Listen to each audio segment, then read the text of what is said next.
So, good evening, Doc Louie. Good evening, Mama Allen.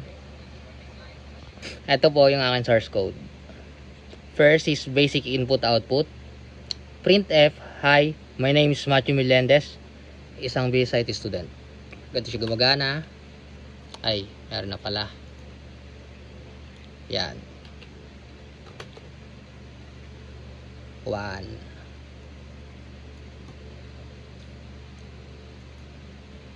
Second, conditional statement. Nested if statement po gamit ko dito. And una, printf, enter your age. Pag age is less than 18, ang output niya minor moments. Else if age is greater than or equals to 18, pwede ka na makulong. If false, age is less than or equal to 60, senior na, retired na. So, ganito siya gumagana.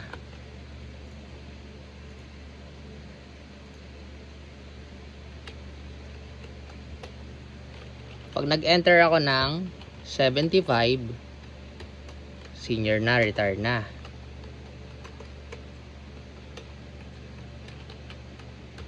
Pag nag-enter ako ng 12, minor. Pag nag-enter ako ng 19, pwede ka na makulong.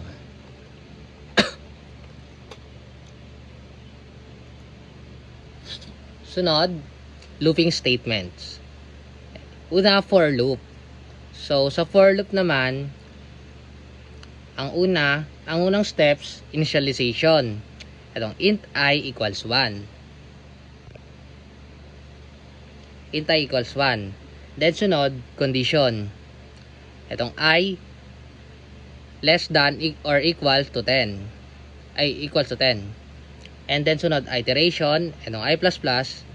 Then sunod, statement. So, yung statement niya is, ito yung mag-print ng output. Then, yung 2 ita-times lang sa value ng I. Ganito siya gumagana.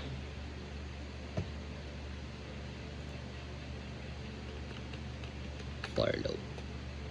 Yan, multiplication table siya ng 2.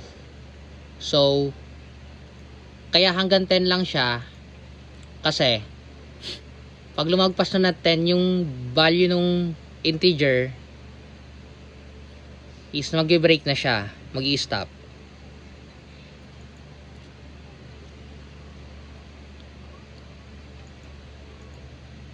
Sunod, while loop. Sa while loop naman, magkaiba sila ng step ng for loop. Sa while loop, first, initialization.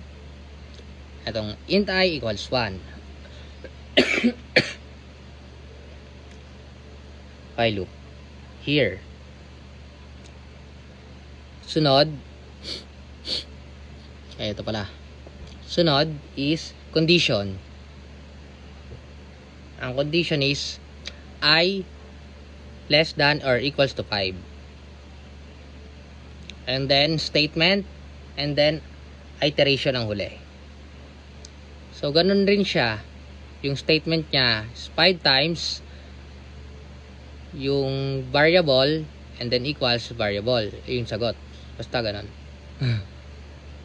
Bali, 5 times I. Bali, ang ano niya, output is yan, multiplication ng 5 hanggang 5 lang. Bali, 5, 10, 15, 20, 25. Ganun siya gumagana.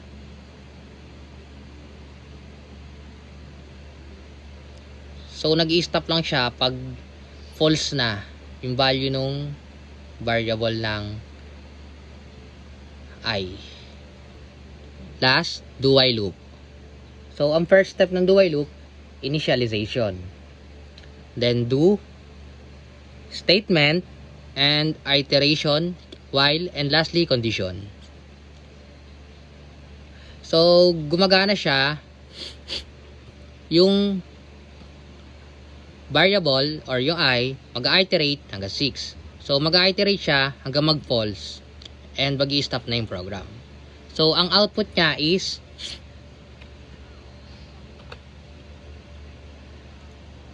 eto 0, 1, 2, 3, 4, 5. Kaya 0, 1, 2, 3, 4 siya dahil magsisimula lagi sa 0 and mag-i-stop na siya pag 5 na yung output kasi false na siya, false na ang variable. And ang about ko naman, bali ang nilagay ko dito program name, and ang program name is educational loops and conditional statements.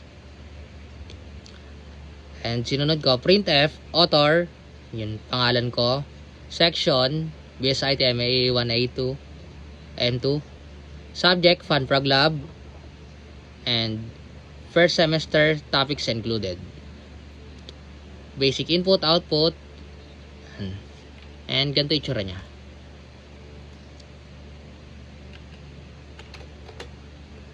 Program name, author, section, subject, first semester topics included, basic input output, conditional statement, if statement, nested if statement, looping statements, yung for loop, while loop, and do while loop.